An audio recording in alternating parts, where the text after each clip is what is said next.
The Locket hit the floorboards of the stagecoach with a sound like a gunshot. Eva Thatcher pressed herself against the leather seat, her breath coming in short, desperate bursts, her hands trembling so violently that she could barely see straight.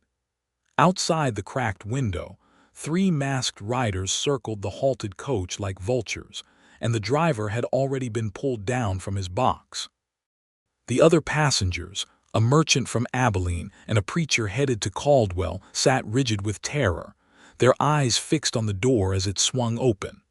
The man who stepped in was tall, broad-shouldered, wearing a black bandana pulled over the lower half of his face.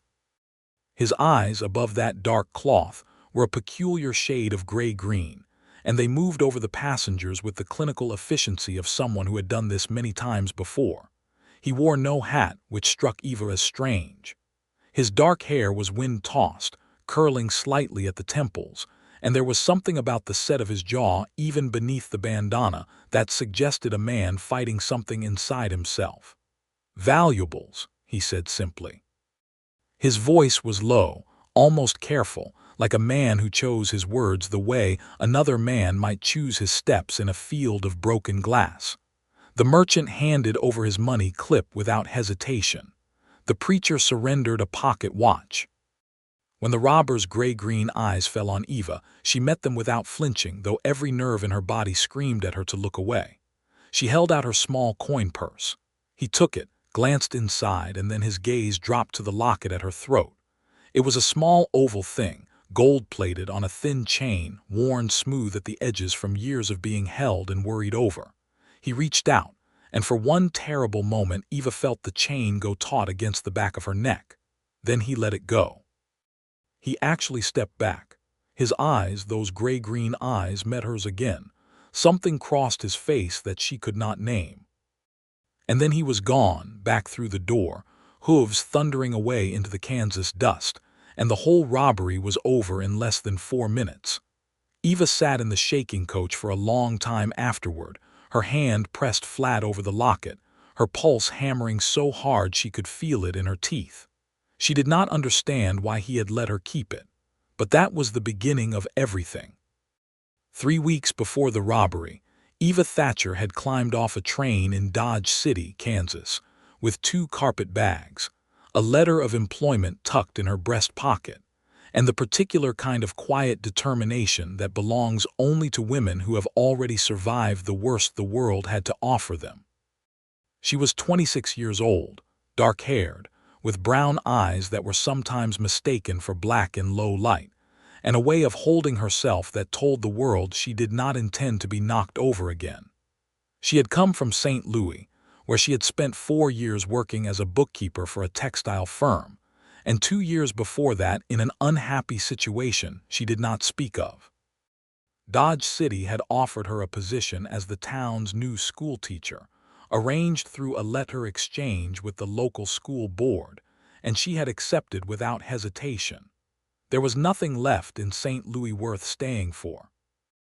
Dodge City in 1879 was a city caught between 2 identities, simultaneously trying to become respectable and unable to shake the wildness that had made it famous. The cattle drive still came through in summer, flooding Front Street with cowboys flush with wages and itching for trouble. But there was also a proper church now, a schoolhouse, a judge, a newspaper. The people who had planted themselves there permanently were trying very hard to build something lasting out of the dust and noise. Eva found her boarding house on Chestnut Street, run by a widow named Mrs. Clara Briggs, who had strong opinions about meals being served on time and equally strong opinions about the deplorable state of public morals. She showed Eva to a clean, small room with a window that faced west, and Eva stood at that window the first evening and watched the sun go down over the plains with a feeling she could only describe as a door opening somewhere deep inside her. She started her work the following Monday. There were 14 students, ranging in age from 6 to 15, and they tested her patience methodically for the first week. By the second week, they had settled into something like respect, because Eva Thatcher was patient and firm, and she had a way of explaining things that made you feel like you had figured them out yourself. She was good at her work, and she knew it, and that knowledge sat quietly at the center of her like a small bright coal. It was during her third week that the school board sent her on an errand to the neighboring town of Caldwell to collect a shipment of textbooks that had arrived there by mistake. She took the weekly stagecoach, sitting across from the Abilene merchant and the Caldwell-bound preacher, watching the Kansas prairie unspool in every direction, gold and brown and enormous under a September sky. And then 3 masked riders came out of a dry creek bed, and everything changed. When Eva arrived back in Dodge City, the textbooks collected, the robbery reported to the Caldwell marshal, her composure carefully reconstructed around the shaken core of her. The town's atmosphere absorbed her story the way parched earth absorbs water. Everyone had something to say about it. The robbery was the 4th on that road in 6 weeks. The Caldwell marshal was frustrated. The stage company was furious. Passengers were becoming reluctant to travel, and Dodge City's own sheriff had already been asked to assist. Eva told her story to the Caldwell marshal, and then, because she was passing through Dodge City and the marshal had sent word ahead, she was asked to tell it again. She walked into the sheriff's office on a Tuesday afternoon in late September, carrying the same quiet determination she had arrived in town with, the locket warm at her throat, and she found Edgar Ralston sitting behind a broad desk covered in papers, a mug of coffee going cold at his elbow, reading a report with the focused frown of a man who takes accuracy seriously. He looked up when she came in. Edgar Ralston was 32 years old, and he had the particular appearance of a man who had spent a significant portion of his life outdoors in difficult weather. His face was angular, sun-browned, with deep-set eyes that were a startling shade of blue, the kind of blue that shows up unexpectedly in deep water, darker than the sky and much harder to look away from. He was clean-shaved, which set him apart from many of the men in Dodge City, and he wore his badge on a plain dark vest over a white shirt with the sleeves rolled to the elbows. His dark hair was cut short, though not recently, and it was going silver at the left temple in a way that his deputy, a young man named Tom Garrett, had once referred to as distinguished, which Ralston had dismissed without comment. He stood when Eva came in, which surprised her. She had not expected manners. "Miss Thatcher," he said, "I'm Edgar Ralston. I appreciate you coming in." The Caldwell marshal seemed to think it was important, she said, taking the offered chair across from his desk. "It is." He sat back down and picked up a pen. "I've been tracking these riders for the better part of a month. I'd like to hear your account from the beginning if you don't mind," she told him. She was precise and organized, which she could see he appreciated because he wrote things down without asking her to repeat herself, and he asked follow-up questions that were sharp and specific. He wanted to know about the horses' colors, builds, whether any had markings. He wanted to know about the riders' clothing. He wanted to know about timing and direction of retreat. And then he paused, his pen hovering over the paper, and looked at her directly. "You said in the Caldwell report that the lead rider left your locket. He did. Did he say anything when he did it? Give any reason?" "No." Eva's hand moved almost involuntarily to the locket. He reached for it, and then he stopped. His eyes, she paused, because she was not sure how to finish that sentence in a way that would sound credible to a law officer. "His eyes what?" Ralston asked. His voice was neutral, but he was watching her carefully in a way that was not unkind. "He looked at the locket as if he recognized it," Eva said, "or recognized something about it." Edgar Ralston set his pen down. He leaned back in his chair, and for a moment he was very still. Then he said, "Would you be willing to show me the locket?" She unfastened the chain and set it on the desk between them. It was a simple piece. Gold-plated brass oval with a small engraving on the front, a sprig of something that might have been lavender or might have been just a decorative flourish. On the back, scratched in thin letters that had been there as long as Eva could remember, were the words "Come home." Edgar looked at it for a long time without touching it. Then he looked up at her. "Where did you get this?" he asked. "It was my mother's," Eva said. "She gave it to me before she died 8 years ago. Before that it belonged to her mother." "Why?" "Do you know it?" "I might," he said slowly. "I'm not sure." He pushed it carefully back across the desk toward her. "Thank you, Miss Thatcher. This has been extremely useful." She refastened the locket, studying him. There was something he was not saying. She could feel it as clearly as she had felt the chain go taut against her neck in the stagecoach. "Are you going to look for the man?" she asked. "I was already looking for him," Ralston said. "Now I have a reason to look harder." It was not until she was walking back up Chestnut Street in the late afternoon light that she realized she was going to think about those blue eyes for the rest of the evening. And that thought annoyed her considerably, because she had come to Dodge City to build a life, not to fall into complications. Edgar Ralston rode out the morning after speaking with Eva Thatcher, and he did not tell anyone where he was going. He told his deputy Tom Garrett to handle things for 2 days, left a brief and unhelpful note on his desk, and saddled his roan horse, Copper, in the gray pre-dawn quiet of the livery stable. He had been chasing these stage robbers for 27 days. He knew the terrain. He knew the patterns. He had 3 possible hideouts scouted but not confirmed, and he had a theory about the lead rider that he had been turning over carefully for 2 weeks, the way you turn over a stone in a creek to see what lives under it. That theory had just become something closer to certainty, because of a gold-plated locket with the words, "Come home," scratched on the back. The lead rider's name, Edgar was almost sure, was James Carver.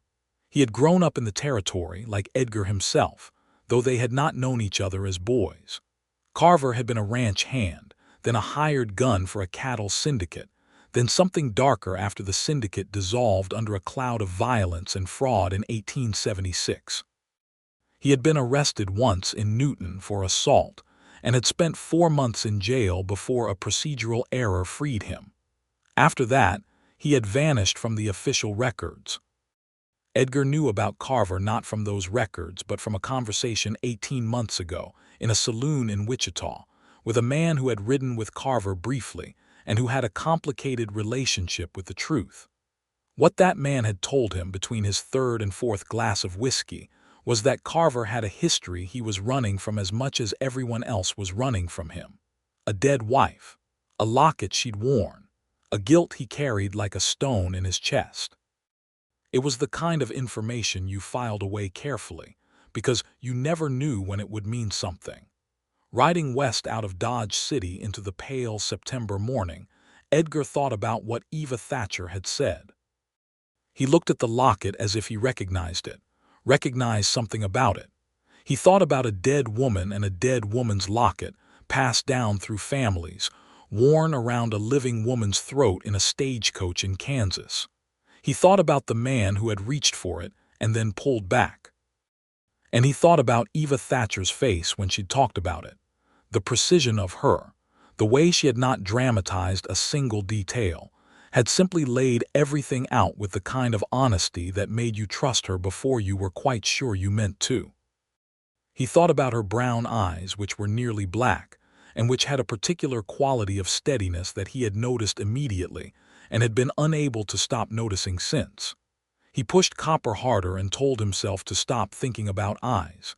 He found the first campsite empty, cold. The second was abandoned but more recently fire ash still dark, not yet bleached. He read the ground around it for 20 minutes before he determined that 3 horses had left heading southeast, which was not the direction he expected.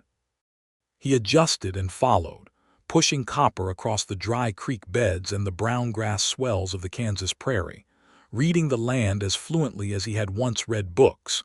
Back in the 2 years he had spent at a normal school in Ohio before his father's death had called him west and changed his entire life into something he had never planned. It was late afternoon when he found the 3rd campsite, and it was occupied. He came at it careful and slow, moving through a stand of cottonwoods along a creek, leaving Copper tied back in the trees, going the last 100 yards on foot. There was a fire, 2 men sitting at it. He watched for 10 minutes and only saw 2, which meant either the 3rd had ridden out or it had never been 3, or one was somewhere he couldn't see. He identified neither man from this distance as Carver, which meant Carver was either the missing third or Edgar had the wrong camp. He backed out the way he came, retrieved copper, and circled wider. He found the third man sitting alone on a rock above the camp, looking east over the plains, not watching for anyone, just sitting there in the early evening light with the particular stillness of a man who is somewhere inside his own head and not quite available to the outside world. Even at distance, Edgar recognized something in the posture, the broad shoulders, the bare head, the dark hair that curled at the temples. He tied copper to a cedar post and walked up slowly, hands visible, no weapon drawn. "James Carver," he said when he was 30 feet away. The man turned. The gray-green eyes confirmed it. They looked at each other for a moment. Carver's right hand moved toward his gun, and Edgar shook his head once. "I'm not here for a gunfight," Edgar said. "I'm here to talk." "Lawmen don't ride alone to just talk," Carver said. His voice was exactly as Eva had described it, low, careful, as if each word cost something. "This one does," Edgar said. "When what he has to say matters more than the arrest." That surprised Carver enough that his hand dropped from his gun. He turned back to look at the eastern horizon, and Edgar came closer and sat on a neighboring rock, and they were two men on the Kansas prairie in the fading light. And it was an extraordinary situation that Edgar acknowledged inwardly and then set aside because he had work to do. "The woman on the Caldwell stage," Edgar said.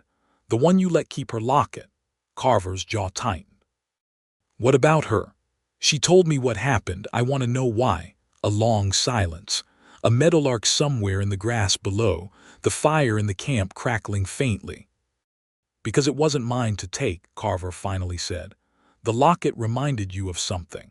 It was not a question. Carver heard that and something shifted in his face. "My wife had one," he said. "Same make, same size, same." There was something scratched on hers. His voice was flat, careful, but Edgar could hear what was underneath it like water under ice. "She died in '74, fever. We were in Colorado. I had it buried with her because she wore it every day and I couldn't imagine putting it away in a box somewhere." Edgar was quiet for a moment. Then he said, "What was scratched on the back of hers?" Carver looked at him sharply. "How do you know anything was scratched on the back?" "Because I saw the one the woman on the stage was wearing," Edgar said, "and there are words on the back of hers." "What words?" "Come home." Carver made a sound that was not quite a word. He turned away and put his hand over his mouth for a moment, and Edgar waited. "That's what was on my wife's," Carver said at last, his voice rough. "Her grandmother's. She used to say," he stopped, started again. "She said the lockets were made in pairs. Her grandmother had one, and her grandmother's sister had one. Same words on both. They were sisters who lived far apart, and they wore the lockets to remember each other." Edgar thought about Eva Thatcher's mother and her mother's mother and the worn gold oval on a thin chain. He thought about the way the world was smaller than people imagined and how secrets connected people who had never met. "The woman on the stage," Edgar said carefully, "her locket came down through her mother's family, her great-grandmother most likely." Carver turned and looked at him. "That would make her a cousin of a kind," Edgar said, "in the way that families branch and spread." "Yes." The camp below was quiet. The two other men had turned in. Carver looked old suddenly, older than he probably was, and very tired. "I didn't take it," he said, "because it would have been like robbing her grave." Edgar let that sit for a moment. Then he said, "Carver, I need to take you in." Carver looked at him without surprise. "I know. You could run, you could have shot me when I came up the hill." "I could have," Carver agreed. "Why didn't you?" A long pause. "Because I'm tired," Carver said. "Because I've been carrying this for too long, and I stopped caring about the next hideout about 3 months back." Edgar stood and Carver stood, and they went down the hill together in the last of the evening light, and the other two riders, who were woken none too gently, were disarmed and bound and given breakfast in the morning before the long ride back to Dodge City began. Edgar brought them in on a Thursday morning, and the town took notice the way small towns always do, with rapid, thorough attention. Word spread down Front Street like fire on dry grass. Tom Garrett came out of the sheriff's office with his eyes wide and his mouth open. The merchant from Abilene, who happened to be in town on other business, came out of the general store and nearly walked into Copper's nose. Edgar processed the arrests with methodical calm, put Carver's 2 companions in cells, and arranged for Carver to be held separately pending a determination of charges, because there was a complexity here that needed to be handled carefully, and he intended to handle it correctly. Then he went to find Eva Thatcher. He found her at the schoolhouse, still in session, and he waited at the edge of the yard in the afternoon sunshine until she came to the door to ring the bell for afternoon recess. She saw him, and her face changed in a way that she immediately controlled, which he noticed and filed away without comment. "Sheriff Ralston," she said. "Miss Thatcher." He turned his hat in his hands. "I've brought in the stage robbers." She went still. All three. Something went through her eyes that was not quite relief and not quite surprise. It was something closer to the complicated feeling you get when a thing you expected to take longer than expected happens sooner than expected, and you realize you weren't quite prepared for it. "The man who robbed me," she said. "The one who let me keep James Carver," Edgar said. "Yes, he's in custody." She came down the 2 steps from the schoolhouse door and stood in front of him on the hard-packed earth of the schoolyard, and the children played noisily behind her, and the afternoon sun was warm on her dark hair, and Edgar Ralston, who had spent 11 years being very good at not being caught off guard, felt caught off guard. "You should know something," he said, and he told her about the locket, about Carver's wife, about the sisters and the pairs of lockets and the words scratched on the back. Eva listened with her full attention, the way she listened to everything, and when he finished, she was quiet for a moment with her hand pressed over the locket at her throat. "My great-grandmother's sister," she said finally. "I never knew anything about her. My grandmother said she went west when they were young and they lost touch." "That's likely how it went," Edgar said. "And this man Carver, he married a descendant of that sister. It appears so." Eva was quiet again. Then she said very carefully, "Is he a dangerous man?" "He is a man who has done dangerous things," Edgar said, which was honest. "Whether he is dangerous now, I think he's more desperate than dangerous. There's a difference." She looked at him then with those dark, steady eyes, and the thing she said next surprised him. "Are you a fair man, Sheriff?" "I try to be." "Then I trust you to handle it fairly," she said. And she went back up the steps and called the children in from recess, and that was the end of the conversation, but Edgar carried it with him for the rest of the day.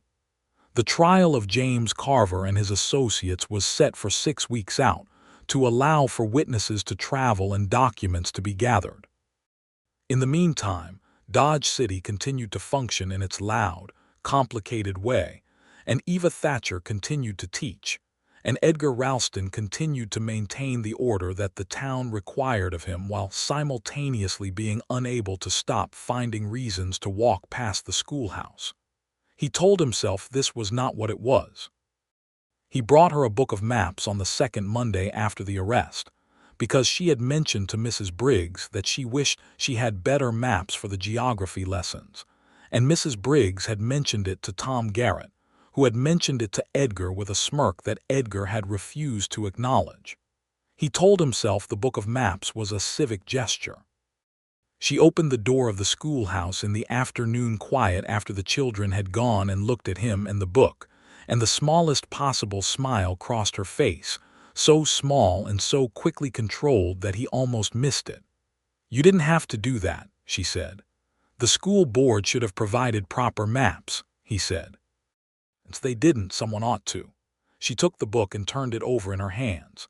"Thank you, Edgar." She had used his given name without appearing to notice. He noticed. "You're welcome, Eva," he said, and she looked up from the book, and for a moment they were just 2 people standing in a schoolhouse doorway in the Kansas afternoon, not quite sure what to do with the fact that they were finding each other considerably harder to stop thinking about than was convenient. He found excuses to see her. He knew they were excuses, and he suspected she knew they were excuses, and for a while they both maintained the polite fiction that they were not. He came to tell her about the progress of the case. He came to ask if she had been troubled by anyone since the robbery. He came because Mrs. Briggs had sent him with a message about a school board meeting. He came because there was a traveling lecture series at the church hall that he thought she might find interesting, and he had 2 tickets, and it would be a shame to waste one. She went to the lecture with him, sitting in a church pew with a proper 6 inches between them, listening to a man from the Smithsonian Institution in Washington talk about the geology of the Great Plains, and she asked 3 sharp and intelligent questions during the discussion period after. And Edgar sat beside her and felt something he had not felt in a very long time, which was the specific and alarming pleasure of being in the company of someone whose mind you admire. Afterward they walked back along Chestnut Street in the cool October night, and the stars were very clear over Dodge City, and he said something about the geology lecture that made her laugh, a real laugh, sudden and unguarded, and the sound of it did considerable damage to Edgar's composure. "I want to ask you something," she said, as they stopped at the gate of Mrs. Briggs's boarding house. "Ask." "The day I came into your office," she said, looking up at him in the lantern light, "you recognized something about the locket immediately. You asked to see it before I'd said anything specific about it. What did you already know?" He was quiet for a moment. He appreciated that she had noticed this and that she had waited this long to ask it, because it told him she was the kind of person who let things ripen before she picked them. "I had information about Carver," he said, "about his history, enough to suspect that the locket might mean something to him specifically. But you didn't know what the locket meant to me," she said. "No. And when you rode out after him was part of it because of the locket. Because of what it meant about the connection between us." There was something layered in that question. He heard it, and he answered it honestly. "Yes," he said. "Part of it was because I needed to understand what had stopped him. Because a man who has done that many wrong things and stops himself in the middle of one, that tells you something about who he still has the possibility of being. And yes," he added more quietly, "part of it was because I wanted to understand the connection." She looked at him for a long moment. The lantern threw warm light across her face and left shadows in her dark eyes. "Thank you for being honest," she said. "Thank you for asking the real question," he said. She said good night and went inside, and Edgar walked back to his office through the clear October night and sat at his desk for a while without lighting the lamp, which Tom Garrett would have found deeply significant if he had seen it, and probably would have been right too. October moved through its middle weeks with the particular golden intensity of the Kansas autumn, the light going amber and long in the afternoons, the nights turning sharp with the promise of coming cold. Eva found herself developing a rhythm in Dodge City that felt, with cautious surprise, like belonging. She knew her students now, knew which ones needed patience and which ones needed challenge, which ones had trouble at home and which ones were simply bored. She knew Mrs. Briggs's kitchen schedule and Mrs. Briggs's opinions on nearly every topic, and she had learned to navigate both with affectionate efficiency. She knew the sound of Copper's hooves on Front Street. She knew when Edgar was passing the schoolhouse because the rhythm of the horse's gait was distinctive, and she had been cataloging it without meaning to for 3 weeks before she acknowledged what she was doing. She thought about the locket more than she had in years. She had worn it since she was 18, when her mother had pressed it into her hand on the last day they had together, but she had never known its full history, only that it had come down through the women of her family like a small, quiet inheritance. Now she knew it had a twin. Now she knew that twin had crossed the country and passed through generations and ended up in a grave in Colorado, worn by a woman who was some kind of distant cousin she would never meet. The world's hidden connections amazed and frightened her equally. She visited James Carver twice before the trial. The first time she told Edgar she was going, and she saw the flash of surprise in his face before he controlled it, and she saw the thing that came after the surprise, which was respect. He said only, "Do you want me to come with you?" "No," she said. "I'd like to go alone." Carver was kept in a cell at the back of the sheriff's office, and he was given books when he wanted them, which he did, and reasonable meals, which Edgar saw to personally. When Eva came in, Carver was sitting on his bunk reading, and he looked up and went very still the way a man goes still when confronted with something he thought was safely in the past. "Miss Thatcher," he said. "Mr. Carver."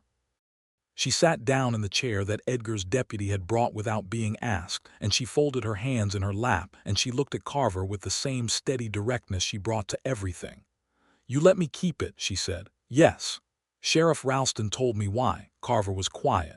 "Your wife's name," Eva said. "What was it?" Something moved across Carver's face. "Margaret," he said. "Margaret Ann. And the locket where she came from, her family. Missouri originally. Her grandmother came from Pennsylvania. She didn't know much about the family before that." Eva nodded slowly. "My great-grandmother came from Pennsylvania," she said. "She had a sister who went west. My grandmother spoke of her occasionally with sadness because they lost the connection. It was a long time ago." Carver looked at his hands. "I didn't know any of that," he said. "I just knew it looked like Margaret's, and he stopped."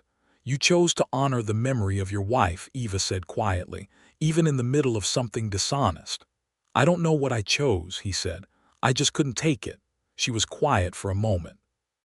"I don't forgive what you did to the other passengers," she said, "because she was an honest woman and it needed to be said. Or what you've done to the travelers on that road before us. There are people who lost things they needed and can't get back." "I know," Carver said. "But I'm glad you stopped," she said. "For whatever it was in you that stopped." He looked at her with those gray-green eyes, and she saw in them what Edgar had described, the tiredness of a man who had been carrying something too heavy for too long and had finally set it down, not gently, but set it down. She did not go back a second time. The trial was held in the second week of November.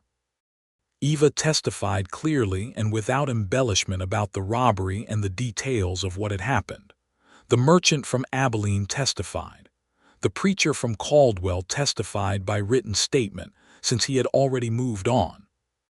Edgar testified with the careful precision of a man who knew how the law worked and respected it enough to work within it. Carver's two associates received sentences of 18 months in the territorial prison at Leavenworth for their part in the series of robberies. Carver, as the organizer, received 4 years, with a recommendation for consideration of his voluntary surrender and the mitigating circumstances that Edgar had presented to the judge in a written report that he had spent 3 evenings drafting. The judge read the report.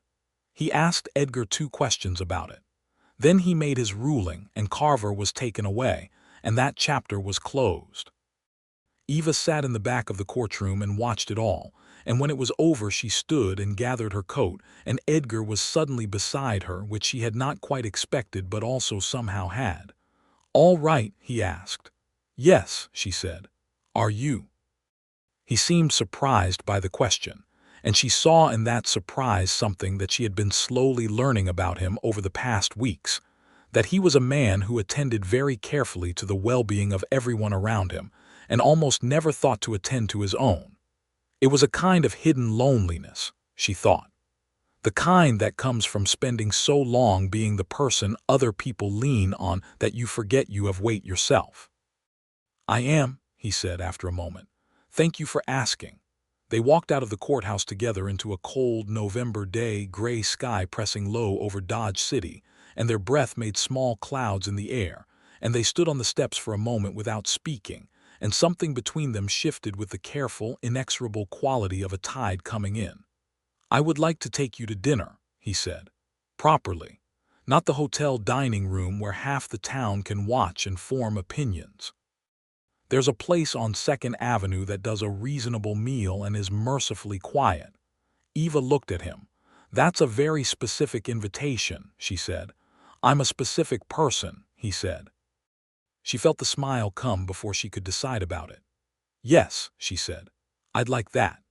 They went to dinner on a Friday evening, and they talked for 3 hours so easily that Eva lost track of time entirely, which had not happened to her in years.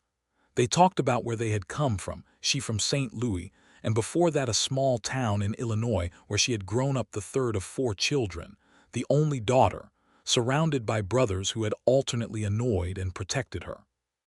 He from Ohio and then Kansas, a childhood that had ended abruptly at 16 when his father died of a heart condition and his mother had needed him to step into a role considerably larger than boyhood.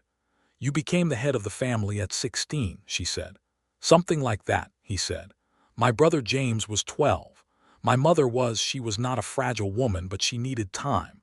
I did what needed doing." "And you've been doing what needs doing ever since," she said. He looked at her steadily. "Is that a criticism?" "No," she said. "It's an observation. I recognize it because I do the same thing." He was quiet for a moment. Then he said, "What happened in St. Louis that you left?" She had expected the question eventually, because he was a perceptive man, and because people who have survived things carry them visibly to those who know how to look. She told him, briefly and without drama. A man she had trusted. A situation that had become controlling and then frightening. The specific kind of harm that leaves no visible marks but leaves marks nonetheless. Her escape planned quietly over months, conducted on a Tuesday morning with 2 carpet bags and a train ticket, and the specific resolution of a woman who has decided that survival is its own form of courage. Edgar listened without interrupting, and when she was done he was quiet for a moment, and she braced herself for the kinds of things people said, the well-intentioned and insufficient things, the questions that implied some fault in her, the reassurances that missed the point. He said, "I'm glad you got out." That was all. And somehow that was exactly right, because it acknowledged the courage of leaving without diminishing the difficulty of it, and it did not try to fix or explain or minimize. She looked at him across the small table in the quiet restaurant and thought that this was a man who had spent a long time listening to people, and who had learned to listen well, which was not the same as being born knowing how. They walked back in the cold night, and at the gate of Mrs. Briggs's house he held the gate open for her, and she paused beside him in the lamplight, and he said, "I'd like to do this again." "So would I," she said. He smiled, and it was the first time she had seen him smile fully, without reserve, and it changed his face entirely in a way that was considerably more dangerous to her composure than she had anticipated. She said good night, and went inside and stood in her room in the dark for a while before she lit the lamp, turning the locket in her fingers and thinking about the extraordinary way things connect. November deepened into cold, and Eva and Edgar fell into a pattern that was visible enough to Dodge City, that Mrs. Briggs had an opinion about it, and Tom Garrett had several, and most of the people who knew Edgar Ralston in any capacity agreed among themselves that it was about time, because he had been the kind of solitary that starts to look like stubbornness somewhere around 30. They went to the lecture series again. They walked along the river on Sunday afternoons when the weather allowed, Eva in her gray wool coat and Edgar with his collar turned up against the wind, both of them talking with the ease of people who have discovered they can be honest with each other. They sat in the church pew at Sunday services with the proper respectful distance that was slightly smaller than it had been the first Sunday. On a Thursday evening in late November, he came to the boarding house and asked Mrs. Briggs if Miss Thatcher was in, and Mrs. Briggs showed him to the parlor with the particular combination of approval and propriety that she managed with great skill, and Eva came downstairs in a dark blue dress she had bought at the dry goods store the week before, not because of him, she had told herself, and which she did not believe for a moment. He had brought her something. He held it out and she took it carefully. It was a small book, slim, well-worn, its cover soft from handling. "I don't mean this to be, I thought you might," he stopped, which was unlike him. She had never seen him fumble a sentence. "My mother used to read this," he said. "Poetry. I've had it since she died 6 years ago. I haven't lent it to anyone. I thought you might like it." She opened it carefully. The margins were full of small notations in a faded pencil hand. His mother's thoughts on the poems, small questions, occasional underlinings. It was an intensely private thing to share. "Edgar," she said quietly. "You don't have to," he began. "I would be honored," she said. And she closed the book gently and held it to her chest, and he looked at her in the parlor lamplight with an expression that was entirely unguarded for the first time since she had known him, and she understood in that moment that they were somewhere past the possibility of not caring about each other. She handed the book back to him. He looked confused. "Read me something from it," she said. He did. He sat in the chair by the parlor window and she sat across from him, and he read from his mother's book in his low, precise voice, and outside the November wind came down the street and rattled the boarding house windows, and inside it was warm and lit and quiet, and Eva Thatcher thought that she had come to Dodge City to build a life, and here, improbably and beautifully, was one beginning to be built. December came hard and cold, the way it does in Kansas, with a north wind that had nothing kind to say about anything. The cattle drives were long done, the summer cowboys long gone.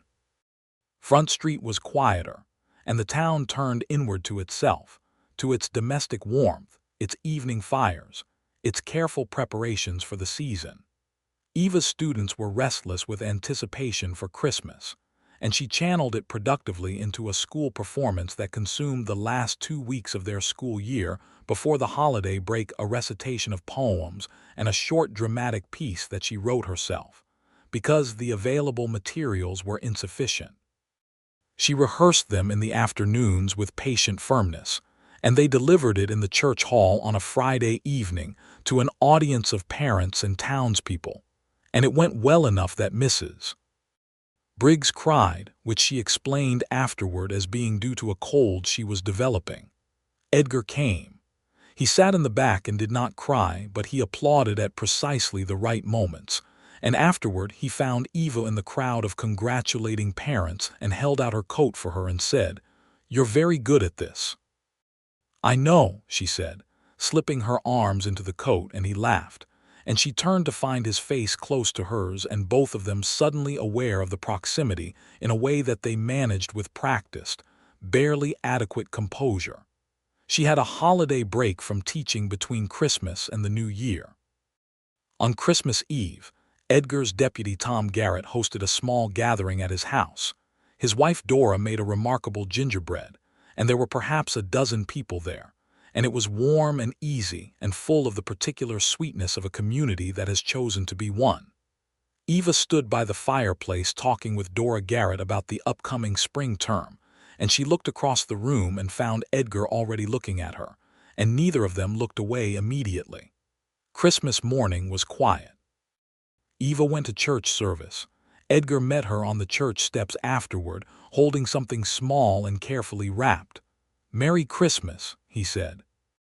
Inside the paper was a pair of gloves, soft gray leather, clearly purchased with some attention to her actual hand size, which she suspected involved an inquiry with Mrs. Briggs that she found immensely endearing.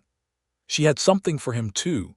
She had found it at the general store, a folded map of the Kansas and Colorado territories, detailed and new, the kind a man in his profession could find genuinely useful.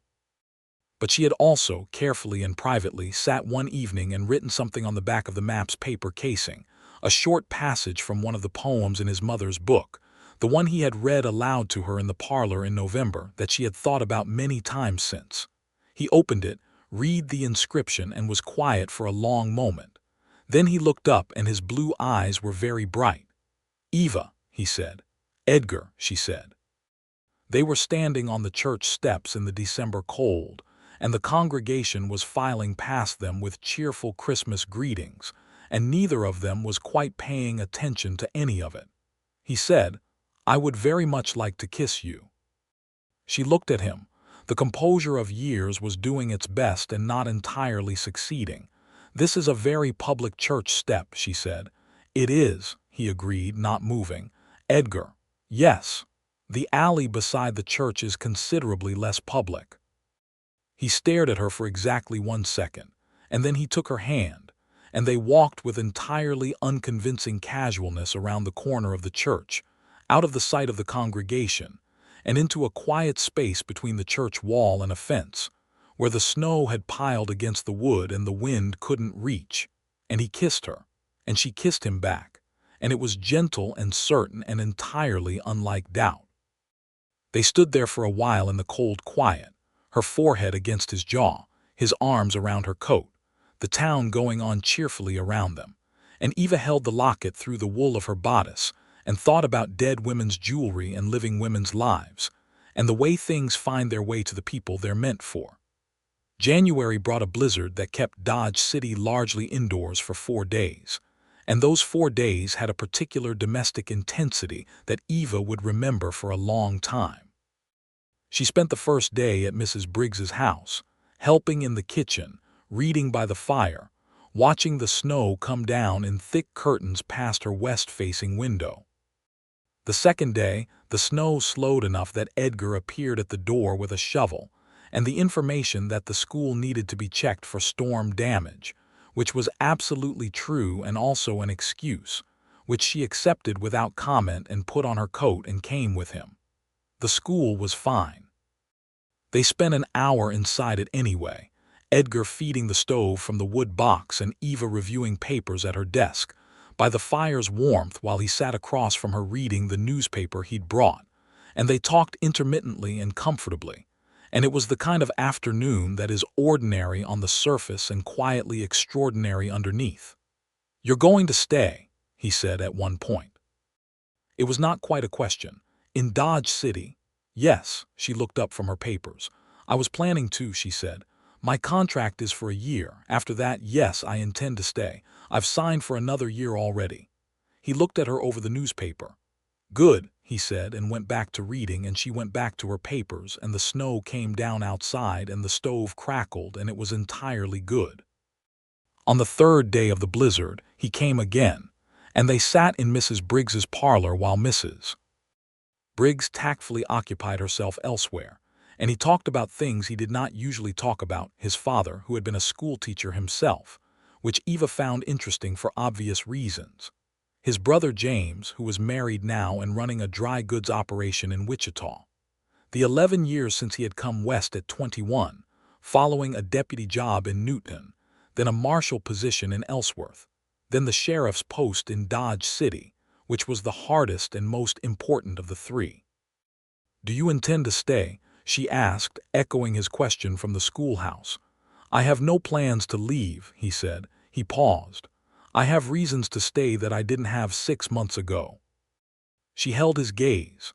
"I'm aware," she said, with the small, controlled smile she was getting slightly less controlled about. He reached across and took her hand, and they sat like that in the parlor of Mrs. Briggs's boarding house, the blizzard howling outside, and it was the most natural thing in the world. February in Kansas was still deep winter, but the days began to lengthen, and there was something in the light that promised March eventually. Eva's classroom had a new energy as winter wore on. The children were ready for spring and taking it out on their schoolwork, and she handled it with patient creativity, introducing a study of the local geography and the history of the plains that caught their attention and held it. She had begun to think about the future with a new kind of openness.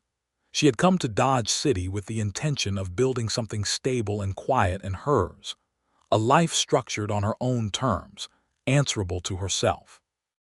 She still wanted that, but she had discovered that wanting something for yourself and wanting to share your life with someone were not the contradictions she had once believed them to be. Sharing required trust. She had not trusted in a long time. Edgar Ralston had, somehow without urgency or pressure, made trust feel possible again. On a Saturday in mid-February, he took her riding for the first time. She could ride adequately, having grown up around horses in Illinois, but she was not a confident rider, and he was very good with horses, and he was patient with her uncertainty in a way that was not condescending, which she appreciated. They rode south of town along the river, the prairie winter-brown and vast around them, the sky enormous and pale blue, their breath and the horse's breath making clouds in the cold air. It was impossibly beautiful, the way the plains are beautiful, not scenic and contained like the landscapes of paintings, but open and whole in a way that makes you feel simultaneously very small and very alive. "Tell me something you've never told anyone," she said, because it was the kind of day that invited honesty. He thought about it for a long time, which she liked, because it meant he was taking it seriously. "I was engaged once," he said, "7 years ago, in Newton, a woman named Clara Ashworth." He paused. "She married someone else eventually, a banker from Kansas City. I don't blame her. I was away constantly and the work was unpredictable, and I was 25 and entirely convinced that being good at my job was the same as being good to live with. It wasn't." Eva rode beside him. "What did you learn from it?" "That presence matters," he said. "That being competent is not the same as being there. That people need you in the room, not just available if they find themselves in danger." He glanced at her. "I learned it too late for Clara. I think I've been practicing ever since, trying to apply it to a situation that would matter." She thought about the evenings in the parlor, the walks along the river, the way he showed up without being asked when he thought she might need something, not to rescue her but simply to be present. "You've been practicing," she agreed. He looked at her steadily. "Tell me something you've never told anyone," he said. She thought about it. "After I left St. Louis," she said, "I was frightened for a long time that I was permanently broken. That what had happened had changed me in some way that couldn't be undone. I didn't trust my own judgment. I second-guessed everything for 2 years." She looked at the plains. "I applied for this position because Dodge City was as far from what I knew as I could reasonably get. I came here to find out whether the person I used to be was still in there somewhere." She paused. "She is," she said quietly. "I'm finding her again." He reached across the space between their horses and covered her hand on the reins for a moment. Just that. He didn't say anything because he understood, she thought, that there was nothing to say that would be better than the gesture. They turned the horses back toward town in the fading afternoon, and the winter sun went orange and then red over the plains, and Eva thought that healing was a strange and nonlinear thing, and that sometimes the most unexpected places and people were what made it possible. March arrived with the smell of mud and possibility, the way it always does on the Great Plains, tentatively, unwilling to commit, but present nonetheless. The snow receded to the shaded spots and then receded further, and the creek south of town ran high and noisy with melt, and the first of the grasses put up green shoots along the river banks that the cattle would not get to for months. Eva's classroom opened its windows for the first time since October, and the spring air came in carrying the smell of wet earth, and 14 students stretched like cats in the warm afternoon air, and she felt the year turning. Edgar came to the schoolhouse on a Wednesday afternoon in the middle of March. The children were still in session, and he waited in the yard again, as he had in September, though this time there was nothing formal about it. He leaned against the fence post in the afternoon light and waited with the patient stillness of a man comfortable in his own company. And when she rang the bell and the children poured out into the yard and eventually home, he came up to the door. "Can I come in?" he asked. She stepped aside and he came in and stood in the middle of the classroom in the late afternoon light, which came through the western windows and lit the dust motes in the air, and he looked at the room with an expression she hadn't seen before. "What is it?" she asked. He turned to look at her. He was holding his hat in his hands, turning it the same way he had the first time he'd come to find her here, which she now knew was what he did when he was preparing to say something that mattered. "I have something to ask you," he said, "and I want to be clear that there's no pressure attached to it, and if the answer is no or not yet, then I'll respect that without reservation." Eva sat on the edge of her desk and looked at him. Her heart had done something particular. She waited. "I love you," he said simply. "I want to marry you. I want to share a life with you in this town, in whatever it turns into, for as long as we have. I know you came here for yourself, and I know what it cost you to trust again, and I am asking you to trust me with your life." He held her gaze. "I am not asking you to give up anything. I am asking to build something with you." The afternoon light lay across the classroom floor in long gold bars. Outside, a meadowlark was doing something complicated and beautiful with the spring air. Eva looked at him for a long time. She thought about the locket, and the story it contained: women separated by distance, connected by small gold things, lives touching across generations without knowing it. She thought about a stagecoach on a dusty road and a man who had stopped himself and the sheriff who had ridden out because of it and walked into her life with blue eyes and a book of his mother's poetry and absolute, undemonstrative steadiness. She thought about what she had said to him on the prairie. "She is in there. I'm finding her again. She had found her." "Yes," she said. "Edgar, yes." He crossed the classroom in 3 steps and she stood from the desk, and he took her face in his hands and looked at her for a moment before he kissed her, as if he needed to be certain she was real, and she put her hands over his and said, against his mouth, "I'm certain." They were married in May. The wedding was held at the church in Dodge City, on a Saturday morning when the prairie was in its first full green of the season, the sky an enormous clear blue above everything. Mrs. Briggs made a cake of spectacular ambition. Tom Garrett served as Edgar's witness, wearing a borrowed jacket that fit him badly and which he was very proud of. Edgar's brother James came up from Wichita with his wife and their 2 young children, who behaved imperfectly and charmingly. Eva wore a dress she had ordered from a dressmaker in Kansas City, dark ivory silk, with a high neck and small pearl buttons, and she carried a spray of wildflowers that Edgar's sister-in-law had gathered from the roadside on the way into town that morning. She walked into the church and down the aisle on her own, because she had no family here to walk beside her, and she did not feel alone, because every person in that room was watching her with the kind of warmth that a community generates when it has decided you belong to it. Edgar stood at the front of the church with his hands clasped and his face carrying the full, unguarded expression she had first seen on a December church step, and when she reached him he reached out and took her hand, and she felt the steadiness of it, the certainty. The preacher said the words. They said their words. Outside, the May wind moved through the new grass of the plains, and Dodge City went on with its noisy, ordinary business, and inside the church something quiet and permanent was accomplished.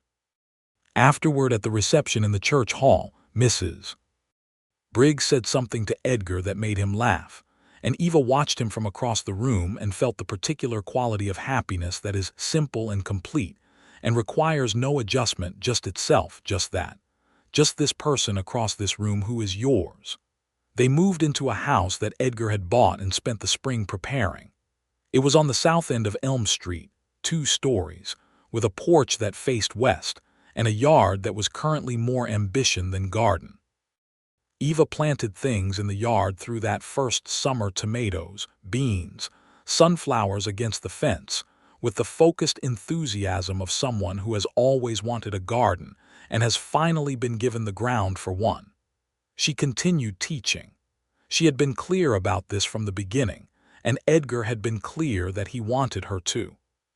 The school board had expressed, through the board chairman, some traditional concern about whether a married woman ought to continue in the position, and Eva had addressed that concern directly and firmly in a meeting that Edgar had attended, during which he had said nothing but had been present in the way that made things understood. The board had decided that Mrs. Ralston was indispensable, and that was that. The summer was warm and full and busy. Edgar's work expanded as Dodge City did. The cattle trade was at its peak in 1880, and Front Street in July was a different world from Front Street in January. Eva's kitchen was full on Sunday evenings, because they had started a habit of Sunday dinners that grew, in the way good habits do, until Tom and Dora Garrett were regular fixtures, and Edgar's brother James and his wife visited again in August, and occasionally someone's student's family was invited, and occasionally not. But the table was always full of food and talk and the particular warmth of a house that is alive. In September, 1 year after the stagecoach robbery, Eva found out she was expecting a child. She told Edgar on a Saturday evening on the porch, sitting together in the September dusk with cups of tea, watching the sky go orange and pink over the plains, which had become their particular evening ritual. He was quiet for a moment after she told him. Then he set down his cup and turned to her, and his face was doing something complex and unguarded, and she thought she might have seen the edge of tears before he brought himself under control, which she would love him for always. "Are you well?" He asked. "Very well," she said. "The doctor says April." He took her hand and held it. They sat on the porch in the September dusk for a long time, not needing to say much, the plains going dark around them, the first stars coming up in the east. "I want to write to James," he said eventually. "Yes," she said. "And I want—" He stopped, looked at the locket at her throat. "I want this baby to know the story," he said. "All of it. The locket and the sisters and the man who stopped himself on a dusty road and the sheriff who went looking because of it." He looked at her. "I want them to know how we found each other. Then we'll tell them," she said. She opened the locket for the first time in his presence. Inside, on the left, was a tiny portrait so small and faded as to be barely legible. A woman with dark hair, serious eyes, an expression that Eva had always thought looked faintly like herself. Her great-grandmother's sister, or perhaps the generation before, she had never known exactly. On the right side of the locket was a small folded paper, so old it was nearly transparent, that Eva's mother had told her never to unfold because it was fragile, and which Eva had obeyed with the perfect obedience of a daughter who respects inherited fragility. She took it out carefully and unfolded it. It was a letter fragment. 2 lines in a cramped, faded script that had been someone's careful handwriting once. "When you are far from home, carry this and know I think of you. When you come home, bring it back to me." Eva read it aloud twice, and then she refolded it as carefully as it had been folded before, and she put it back inside and she closed the locket. "She never came home," she said softly. "No," Edgar said, "but something of hers did." They sat in the quiet a little longer, and the September night came fully down around them, and the stars were very clear over Dodge City, Kansas, in the year 1880. Their son was born in April, on an early morning when the spring was just barely insisting on itself, the air still cold but carrying something different than winter. He arrived with considerable vocal objection to his new circumstances and an abundance of dark hair, and he weighed enough that Dr. Hensley said cheerfully that they had nothing to worry about. Edgar held him in the bedroom of the house on Elm Street with the careful, astonished quality of a man handling something irreplaceable, which he was, and Eva watched from the bed, exhausted and entirely content, and the morning light came through the window and lit both of them in a way that she thought she would remember for the rest of her life. "What should we call him?" Edgar asked. They had discussed names. They had lists. But looking at this specific person, small and indignant and entirely himself, Eva found she had moved past the lists. "William," she said, "for no particular reason except that it suits him." Edgar looked at the baby. "William," he said. The baby, who could not have understood this, made a small decisive sound that could have been interpreted as agreement. "William Edgar Ralston," Edgar said. "Yes," Eva said. "That." Mrs. Briggs came and cried appropriately and brought food for a week.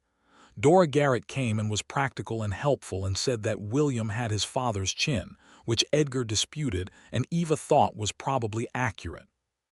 James Ralston came up from Wichita with his family, and his children were entirely interested in the baby and also interested in the sunflower garden and the kitchen cookies.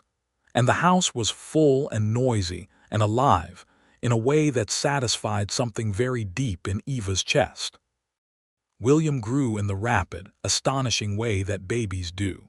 He was curious and persistent, characteristics that both his parents recognized and neither found surprising, and by the time he was pulling himself upright on the porch furniture in October, he had already established a small but firm personality. He adored his father's horse, Copper. He was interested in books. He was loud when he had opinions, which was frequently. Edgar came home every evening and held him, walking him around the yard in the October dusk while Eva finished supper, the two of them having some kind of conversation that was entirely one-sided and completely satisfying to both participants. Eva would watch through the kitchen window, and the feeling it gave her was something she had no adequate word for. It was larger than happiness, more specific than love. something that belonged only to this particular configuration of people in this particular place. She realized on a November evening in the kitchen, watching her husband walk her son in the yard, while the last of the autumn light went orange over the plains, something she had been afraid for a long time she would not be allowed to be. She was home. The years arranged themselves around the life they had built, the way years do, not always gently, not always easily, but with the fundamental coherence of a life that has been chosen deliberately and held carefully. In the spring of 1882, their second child arrived, a girl this time, arriving less dramatically than William had, and with a great air of already knowing what she was about. They called her Margaret, which was Eva's choice, for reasons she explained to Edgar quietly one evening. For Carver's wife, and through her for the sister who had gone west and never come home, and for all the women in the long chain of women who had worn or held or passed on a small gold locket, because it seemed right that a name from that chain should come forward into the next generation. Edgar looked at her when she said this and then looked at the baby and said, "Margaret Eva Ralston," and Eva said, "Margaret Ann," for the full name, and they looked at each other over the dark-haired head of their daughter with the kind of complete understanding that does not need elaboration. Edgar was re-elected sheriff in 1881 and again in 1883. The town changed around them, grew larger, grew quieter in some respects as the cattle trade shifted, grew noisier in others as more families arrived, and the rhythms of community deepened.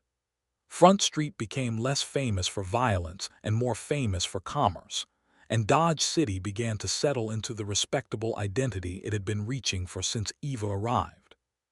She taught for 12 years in total, until the demands of 3 children, a third, a boy named Thomas, arrived in 1885, made a full teaching schedule impractical.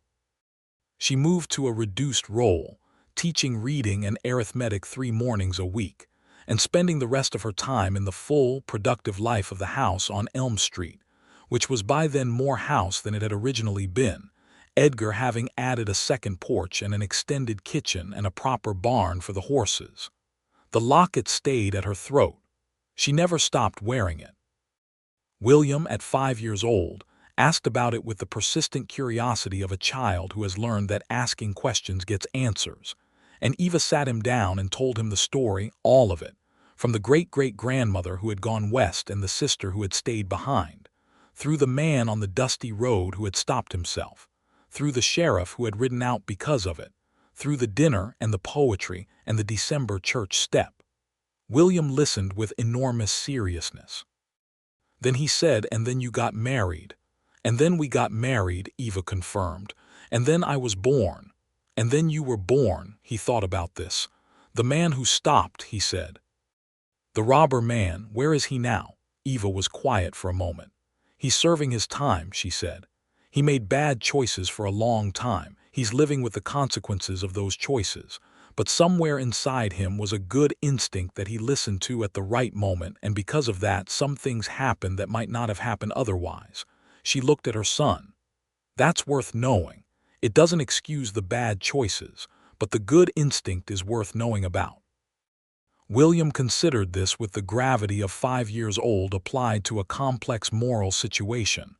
"I think," he said carefully, "that the locket is magic." Eva laughed. "Maybe it is," she said. She reached up and touched it. "Or maybe it's just that stories connect people, and we don't always know which stories are doing the connecting until afterward." On the evening of their 5th wedding anniversary, Edgar took her back to the quiet restaurant on 2nd Avenue that no longer existed in quite its original form. It had changed hands and added a wallpaper of dubious quality, and they sat across from each other at a table near the window, and the spring evening light came through the glass, and they were different people than they had been at that first dinner, and entirely recognizable to each other. He had brought the book of his mother's poetry. He set it on the table between them. "I want to give this to you," he said. "Properly, not lend it, give it." She looked at it. "Edgar, it was your mother's." "Yes," he said, "and I want it to be yours and then someday Margaret's or William's. I want it to stay in the family." He looked at her steadily. "You're my family," he said simply. "The only family I've built. The book should be with you." She reached across the table and took it. It was still warm from his hands. She opened it to the poem he had read aloud in Mrs. Briggs's parlor on a November evening 6 years ago, and she read the first lines in a low voice, and he listened with his elbows on the table and his chin on his clasped hands and his blue eyes steady and warm. "I've been thinking," she said, closing the book, "about what we ought to do." "About what?" he asked. "About the locket, about its history." She turned it at her throat. "There are records somewhere, probably. Parish records, census records. I'd like to look for them. I'd like to know more about the sister who went west, Carver's wife's grandmother. She was a real person who lived a whole life that no one in my family knows anything about." She looked at Edgar. "I want to find her." He was quiet for a moment, and then he smiled, the full, unguarded smile that she still found devastating 5 years on. "I know someone in the Territorial Records office," he said. "Of course you do," she said. "And my brother James has a friend in Denver who does genealogical research." Edgar. "And the newspaper in Caldwell published obituaries going back to 1872, which might—" "Edgar," she said, laughing. "What?" "I love you," she said. He stopped listing resources and looked at her. "I love you," he said. "I have every day since approximately the second week of October 1879, when you asked me in a cold courtroom whether I was all right." She blinked. That specifically." He reached across and covered her hand on the table. "Because no one asks me that. And you did it without thinking, which meant you were paying attention to me the way you pay attention to everyone. And I thought, this is a person who sees people, actually sees them." She turned her hand over and held his. The spring evening light lay warmly across the table, and the anniversary dinner came, and they ate it with the easy, particular pleasure of two people who have built something real and know its value. The research took 2 years. It was a project Eva undertook with the same organized determination she brought to everything, writing letters to parish offices and county clerks and newspaper archives in Missouri and Colorado and Pennsylvania. Some letters went unanswered. Some came back with fragments. Slowly, the picture assembled itself. The two sisters, Eva's great-grandmother Elizabeth and her sister Catherine, had been born in Pennsylvania in the 1820s. Catherine had married a man named Thomas Hayward in 1848 and moved west with the wagon trains, settling eventually in Colorado. They had had 3 children. Their youngest daughter had married and had a daughter named Margaret Ann, who had married James Carver in 1871 and died of fever in 1874. Elizabeth had stayed in the East.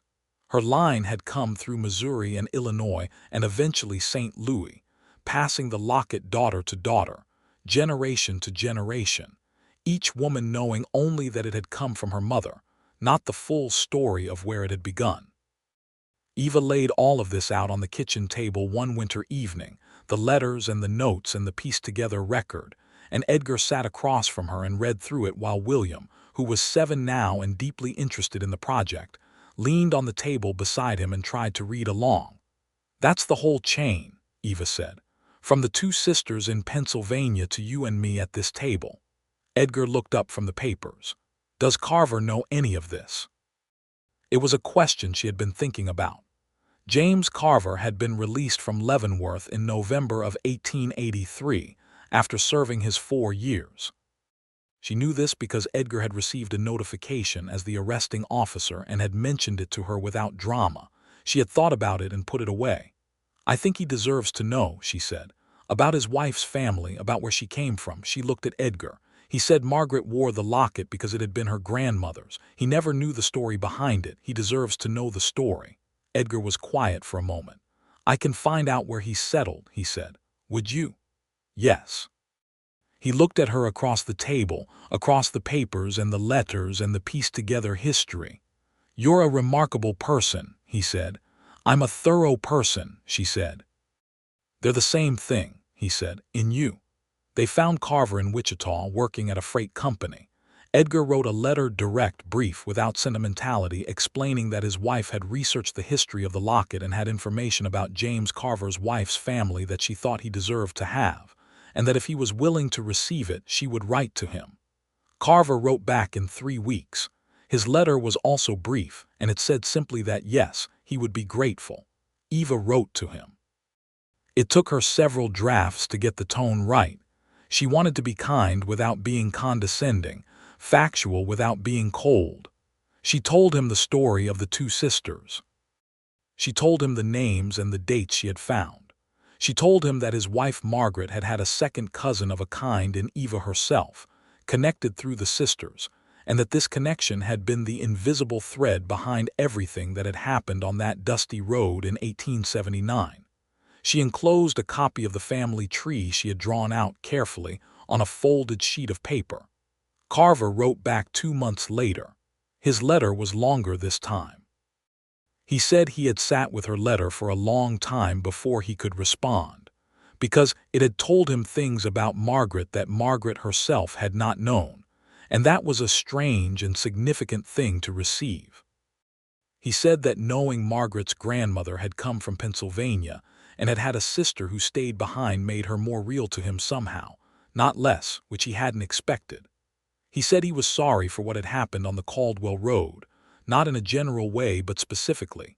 He knew it had frightened her, and frightening women who were simply trying to go about their lives was wrong, regardless of his circumstances. He said he was working honestly now and intended to keep doing so. Eva read the letter twice and then passed it to Edgar, who read it and put it on the table with the particular contained expression that meant he was recalibrating something. "He's trying," Edgar said. "Yes," Eva said. "People can sometimes, with enough time." She wrote back to Carver once more, briefly wishing him well. And that was the end of that correspondence, but it felt like the right ending for it, not dramatic, not resolved into something greater than it was, just a loose end tied off carefully as it should be. The years went on. Thomas grew from a baby into a small, energetic person with his father's blue eyes and his mother's way of listening before he spoke, which was going to be, everyone agreed, a formidable combination.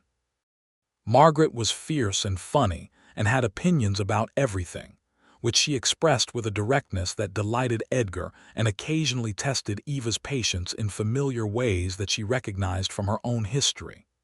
William grew into a serious, thoughtful boy who loved maps, which pleased his parents, and who was already talking at 8 about wanting to be a teacher or a lawyer, which pleased them further.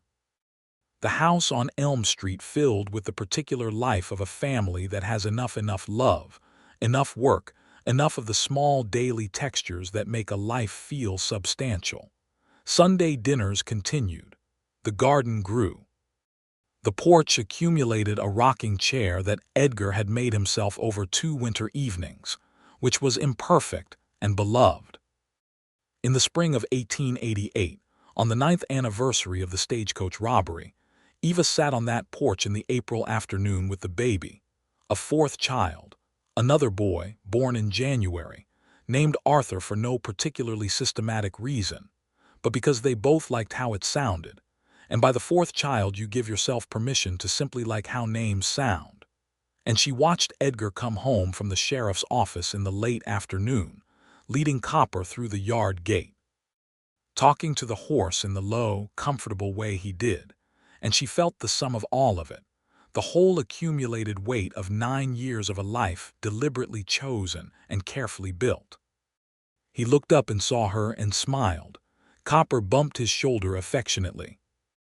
Edgar patted the horse and came up the porch steps and sat beside her in the second rocking chair, and the baby made a satisfied sound at the general improvement in warmth, and the April evening came slowly down over Dodge City, which was quieter now and more settled than it had been when a dark-haired woman had climbed off a train with 2 carpet bags and a letter of employment and the particular determination of a woman who has decided to survive.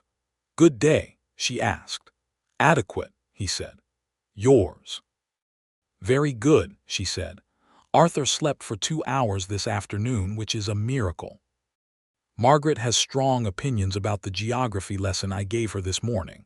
William finished the book James sent him and wants another. What kind of book? Maps, naturally.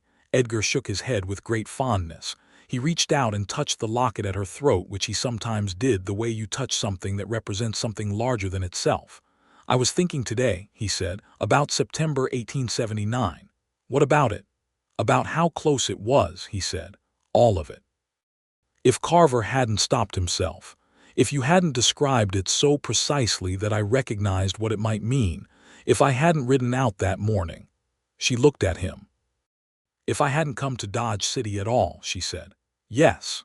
Or if the textbooks hadn't been misdirected to Caldwell, she said. Or if the stage had run late, he said. They looked at each other in the April evening, the baby between them, the plains wide and open beyond the fence, and the implausibility of all of it was present and large and somehow also entirely inevitable feeling, the way only the things that have already happened can feel. The locket is magic, Eva said. He looked at her. William's theory. He's not wrong, she said. He was quiet for a moment. Then he said, no, he's not. The evening star came up in the west over the plains, the first and brightest, steady and clear. The baby slept. Inside the house, she could hear William explaining something to Margaret with his father's patient precision, and Margaret disputing it with her mother's characteristic directness, and Thomas somewhere creating a noise that required investigation. Edgar got up to investigate. Eva stayed on the porch a moment longer, her hand at the locket, watching the first star. Two sisters in Pennsylvania, 100 years gone, had worn matching lockets with matching words, and gone different ways, and the distance between them had narrowed and narrowed again across generations and miles and years, until two pieces of old gold had ended up on a dusty Kansas road, one in a grave in Colorado and one around the throat of a woman on a stagecoach, and a tired man had stopped himself, and a careful man had ridden out. And a life had been built on a porch in Dodge City on an April evening with the smell of new grass and the sound of her children's voices inside, warm and certain and entirely, completely real. She opened the locket, looked at the faded face inside, closed it again. Come home, the back of it said. She was.